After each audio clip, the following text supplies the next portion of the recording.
Hi, you're listening to On Israel. I am Ben Caspit from Tel Aviv. Voting patterns in Israel are almost always influenced by security issues.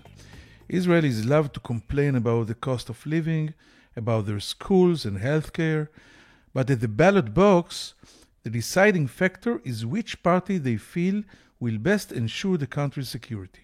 That's why Benjamin Netanyahu has devoted his career to branding himself Mr. Security, the guardian of the Jewish state. But ahead of the elections 1 month from now, something seems different.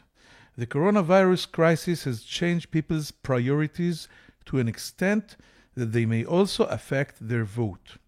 In addition to discussion of healthcare and education, and to Netanyahu's ratings in handling the crisis, economic issues are also high on the agenda. Close to 80,000 businesses have shut their doors over the past year, and nearly 1 million Israelis are unemployed. Savings are gone, the GDP has shrunk, and the effects of the crisis on more than 2 million children cooped up at home for most of the past year would be felt for ages. With the economy and social issues at the forefront of voter concerns, Netanyahu is focusing his campaign on one message: he will get Israelis out of the mess. So far, his favorite issues, Iran, Hezbollah, Hamas, are on a back burner. In Israel's multi-party political system, some interesting characters register as candidates before each election, attracting attention, but rarely any votes. The strangest bird to emerge ahead of the March 23rd election, and for those of you who cannot keep track, these are the fourth election in less than 2 years, is actually one of the most highly educated, brilliant candidates in contemporary Israeli political history. His name is Professor Yaron Zelicha. He is an economist with a long string of impressive titles and degrees. He is currently Director of Accountancy Studies at the Ono Academic College. In the 90s, he was brought abroad to serve as economic advisor to young Prime Minister Netanyahu, and he subsequently served as accountant general during Netanyahu's term as finance minister in the early years of the millennium. These days, he is considered one of Netanyahu's harshest critics and has pledged to never join his government. Zelicha will probably not have to worry about being offered a seat at Netanyahu's table. The polling number of his new economic party are too low to get him elected to the Knesset, although he declares himself the only candidate who can pull Israel out of its deep economic crisis with a series of major reforms, taking on the tycoons and instituting deep change in the state's priorities. Despite heavy pressure on him to drop out of the race in order to increase the chances of defeating Netanyahu, Zelicha insists he will run to the end. Professor Yaron Zelicha will join us right after this short break.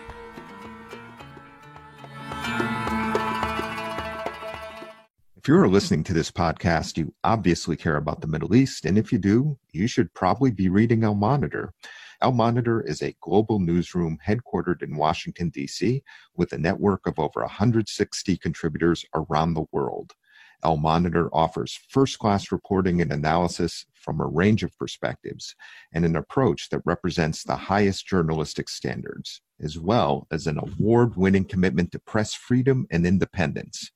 If you haven't done so already, visit us at almonitor.com, check out our articles, and sign up for our free newsletters. There's a lot to choose from, including the Week in Review, an essay that offers unusual insights and forecasts into the region based upon Al Monitor's outstanding reporting. And if you haven't done so, please subscribe to our Al Monitor podcast on your favorite podcast platform, On Israel with Ben Caspit, and On the Middle East with me, Andrew Parasolidi.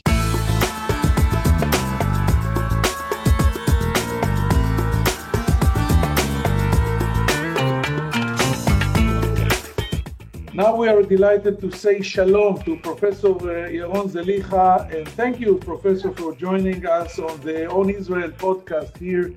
Shalom, Professor. Shalom, Ben. Let's start with the macro question, and Actually, I want just to ask you, what is the main problem with Israel's economy, in your opinion?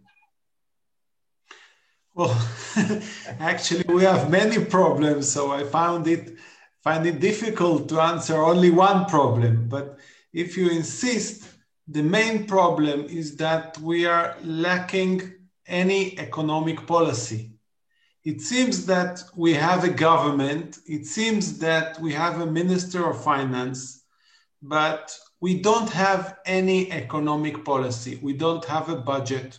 We don't have any reforms that were implemented for the past few years.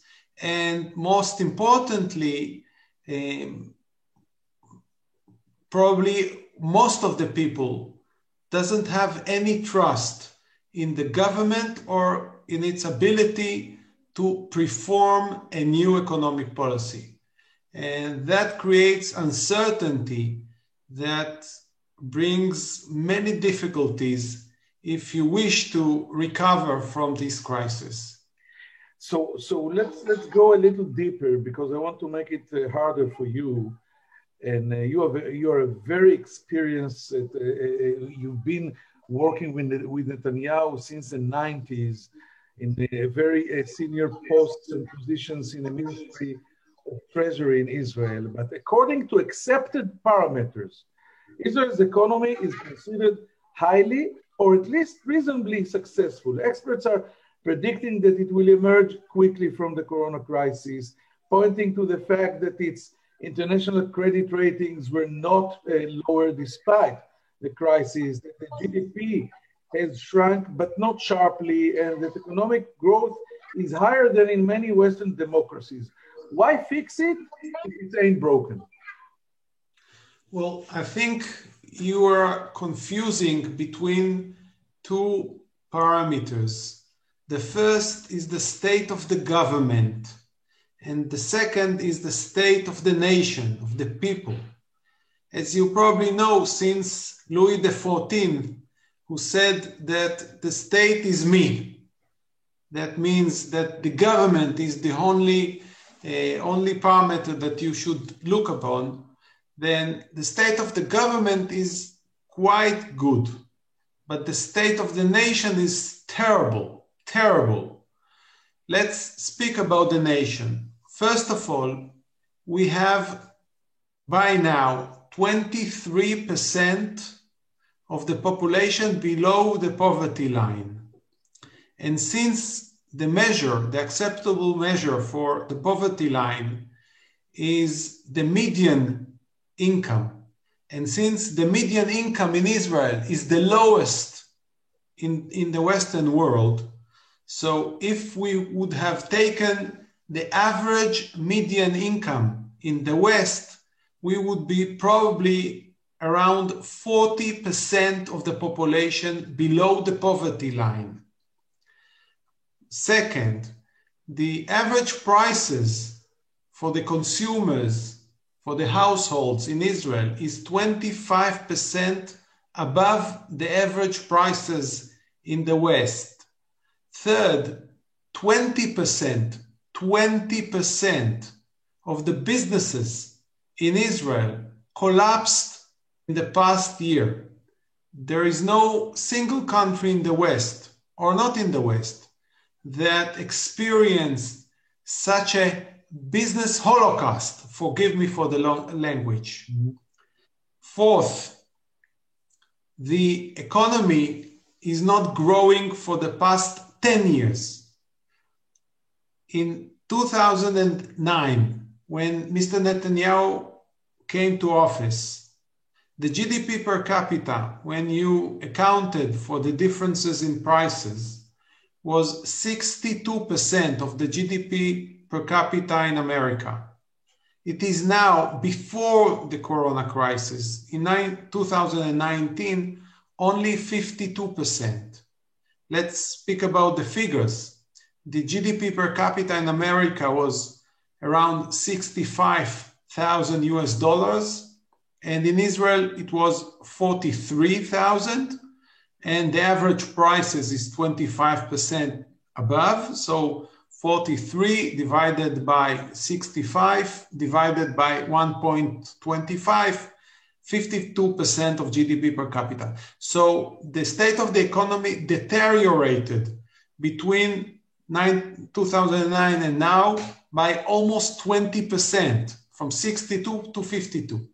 Moreover, when I went out of office in 2007, the average couple in Israel worked yearly 36 hours minus the average hours of an American couple for a year, for a total year. Now it is 146 hours more than average American couple. So we went from 62% in income to 52, and in parallel, the working hours increased from minus 36 to plus 146. That means we increased in relative terms, the amount of hours worked for a couple by 8% and decreased the income, the relative income from 62 to 52, that is something like 17%. If you would, Ben, would have worked for me and I would have increased your hours by 8% and decreased your income in 17% and say to you, Ben, don't worry, the state of the government is very well, would you have feel comfortable? I'll answer you. I know you very well. If I work for you, you've been fired me within 2 days. But I will ask you, you are the master of figures and you are the sharpest economic expert in Israel. I think even Mr. Netanyahu will admit it. But I'll ask you a different question. Let's go more into psychology. How come after you've been saying all what you said, in all the international polls, the average Israeli is a lot happier than most of his friends abroad? And what do you think about many people say that Israel is not one country, it's three. If you rule out the ultra-Orthodox and the Arab community, you will find a lot richer state than the Israel itself. When you said that you're right when you're saying about the rate of poverty, but most of the poor people in Israel are either they choose their faith in being ultra-Orthodox or from the Arab community. So this is the reason the average Israeli is very happy. Well, you asked me two questions. Let's go through the first one, please, with your permission. It is true that according to yearly polls, annual polls, the average Israeli is very happy, something like 11th in the world. And it is quite stable for the past 10, maybe even 15 years. I don't remember exactly. But these polls are based on self-report. And when you take that into account, you must understand that people doesn't always be honest with themselves when they self-report their happy situation. For example, my wife and myself, my wife, Dr. Orly Zalicha, she's an epidemiologist, and myself have published a research just a few months ago at PLOS ONE, which is an academic outlet.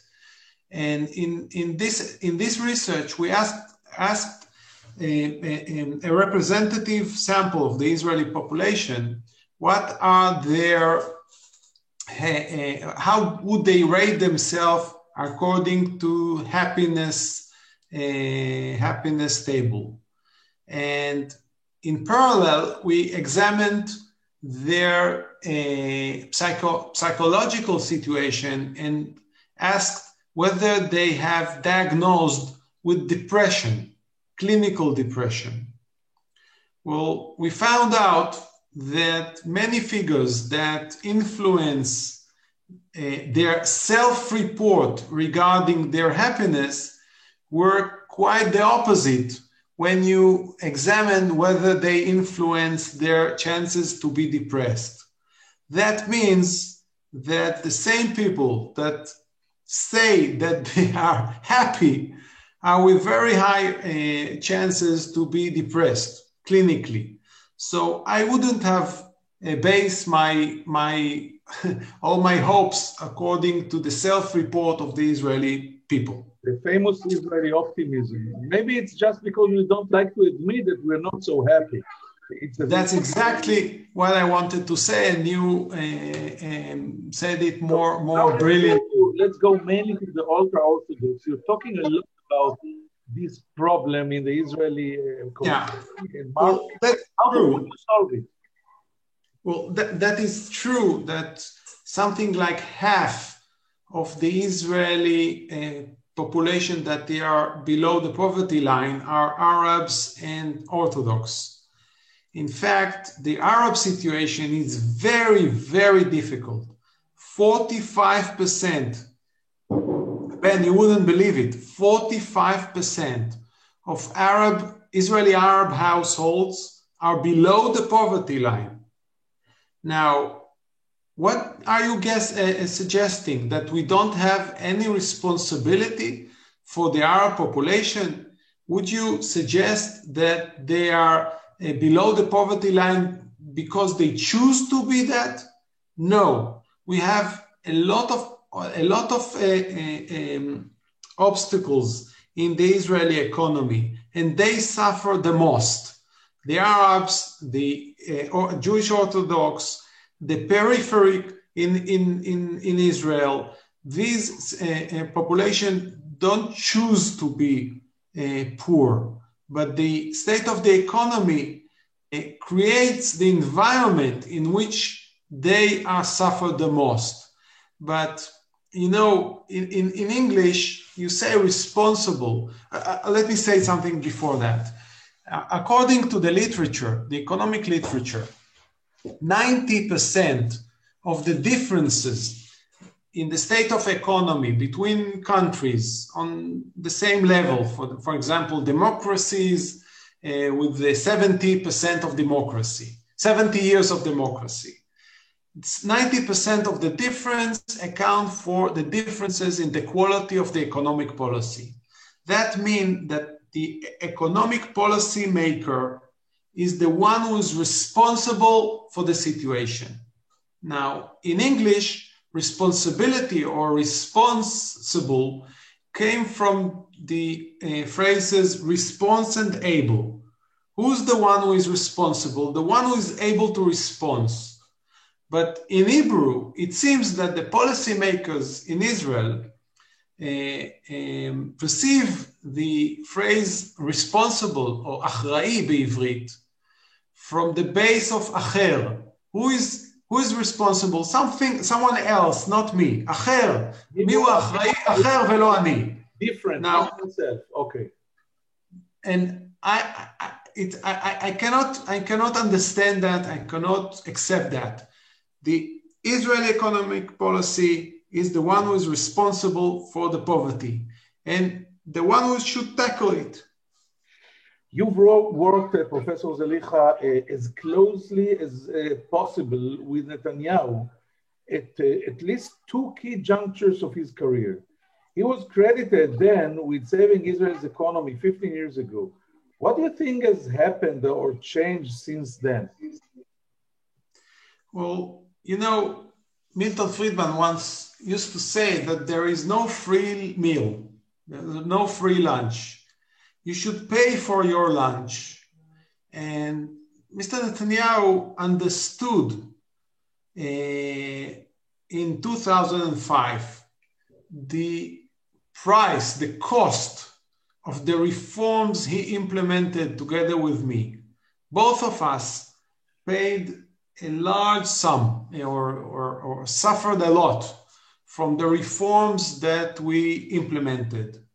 The tycoons in Israel the monopolies, the big corporations, and even the big corporation that holds communication channels in Israel. For example, Channel 12 or קבוצת ידיעות אחרונות group, the major Israel newspaper. I will ask you in a second about these tycoons, because it's really your signature fight. But what you're saying actually is that Netanyahu used to be the fighter or the reformer against them, and now he's their hostage? That's exactly what I'm saying. Both of us, Mr. Netanyahu and myself, paid a lot for our reforms. When we left out of office, he left in 2005, I left at the end of 2007. We confronted with the situation that most of the tycoons in Israel are against us. I personally couldn't work with any large corporation in Israel. I had to give up my career as a top manager in Israel. I had to transform myself. And Netanyahu suffered from large groups that confronted him and against his political aims. In the election exactly after this period, he achieved only, it was an historic low for Likud, 12 mandates. And you are saying actually he learned his lesson and now he's going hand in hand with all these powers. So I'll ask you the question itself.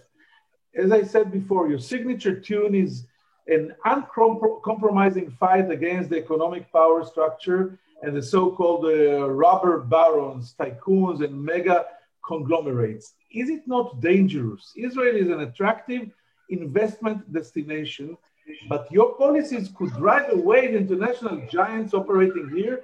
How would that work, a modern economy without strong economic engines? Well, I disagree with you that the tycoons or the large corporations are the most important economic engines. I believe that the SMEs, the small medium enterprises, are the most important engine in the state of the economy in Israel.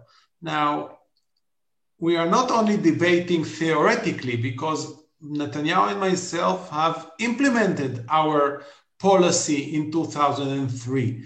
And let me remind you that before we entered office, the GDP per capita in Israel was 49% of the GDP per capita in America.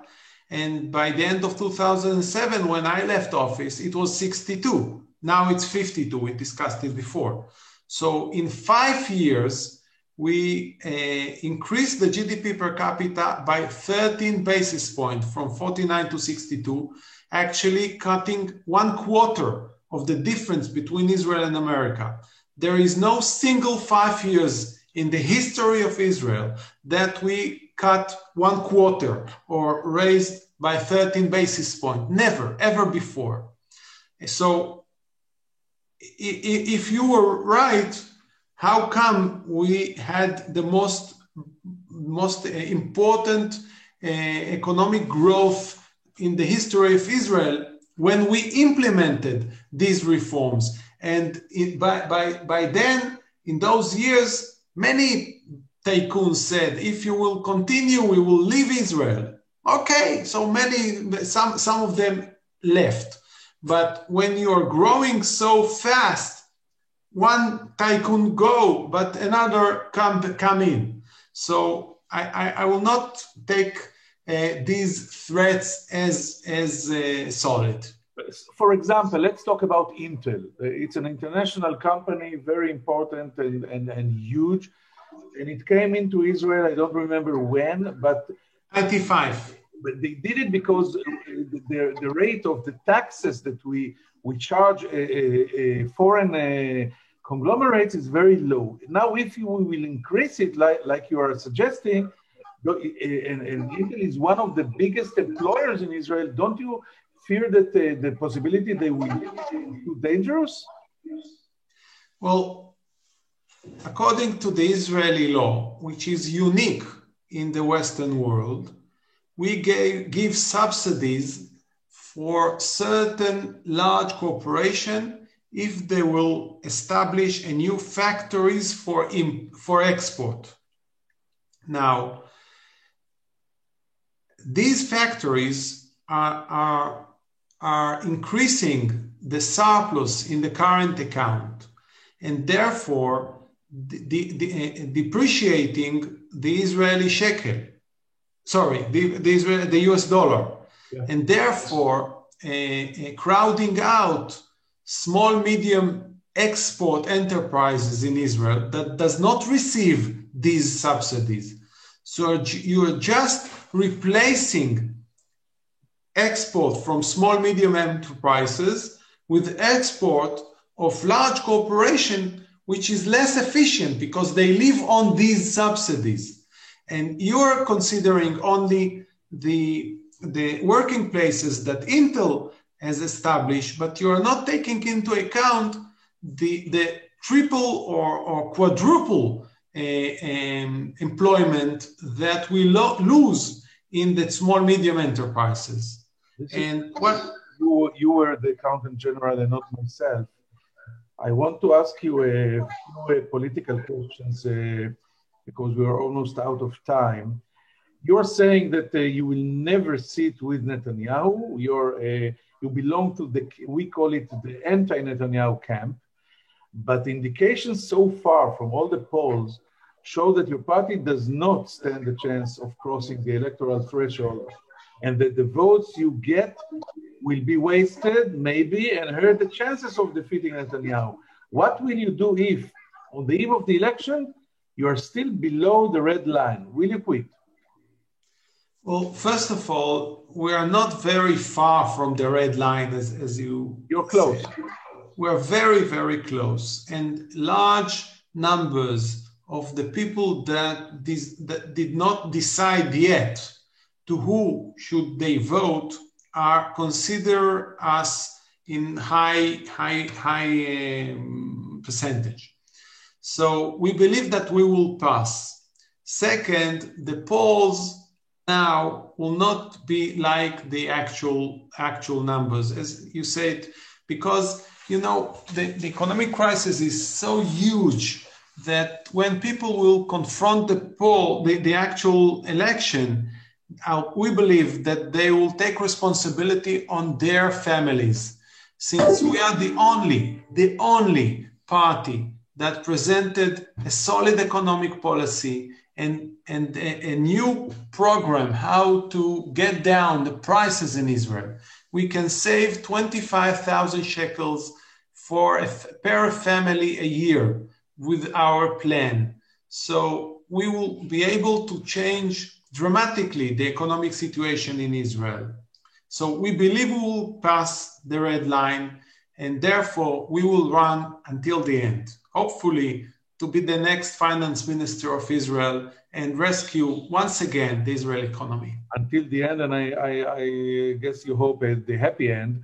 And you just answered my next question, what ministerial office you would like, and you just said it, the Minister of Finance. So my last question is, let's say you've crossed the red line and you are with 4 mandates in the Israeli Knesset, and it's exactly the 4 mandates that Benjamin Netanyahu lacks in order to have a coalition, and he comes to you and tells you, listen, Yaron, we know from the 60s, you've been my economic advisor in 1996 when I just came into office.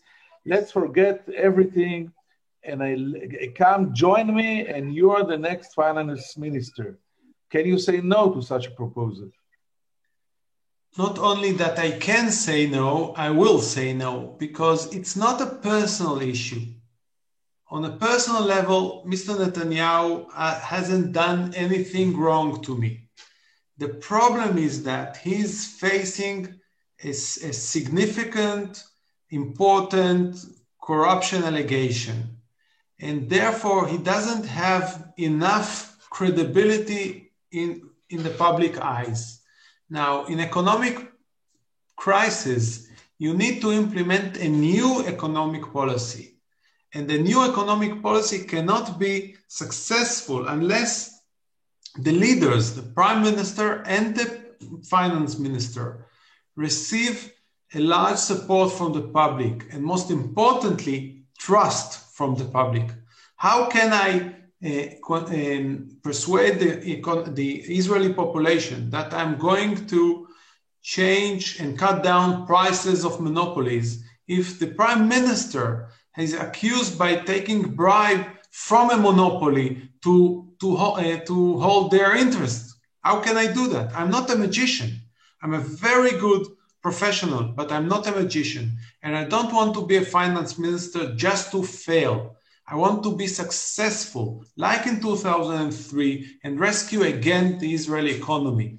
That's why I cannot sit with him. It's not an issue of personal affairs. It's an issue of trust.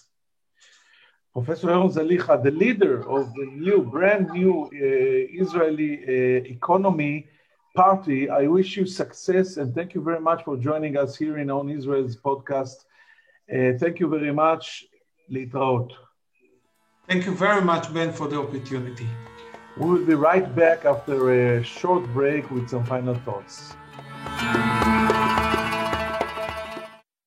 I'm Andrew Parasiliti, president of the award-winning media news site El Monitor, where we cover the Middle East with some of the best reporters and columnists anywhere.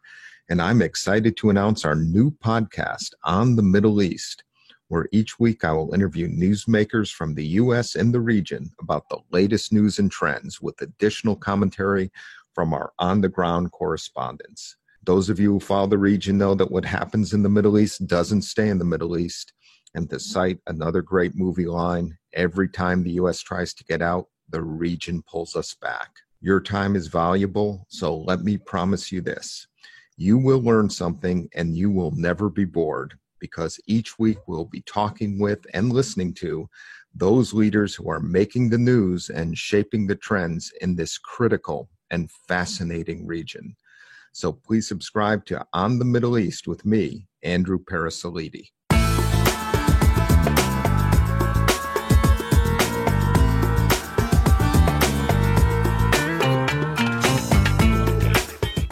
Thank you for staying with us. Ignoring the international credit ratings agencies and many renowned experts, Professor Yaron Zelicha insists that while the Israeli government situation is maybe good, the Israeli people are hurting. Poverty level, says Professor Zelicha, is higher than in most of the Western world, and the growth figures are misleading because of the fast increase in population. I am the only one that can pull the country back to the right track, says this interesting candidate. And no, I will never sit again under Benjamin Netanyahu. When I asked him why so, he said, because an indicted man in fraud and bribery charges will not gain the trust that is needed in order to take on the tycoons and the mega companies and conglomerates, which is essential in order to complete the possible mission of restarting Israeli economy. Hope it was interesting. See you next Monday here in On Israel in Al Monitor. I am Ben Caspit. Take care. Be safe.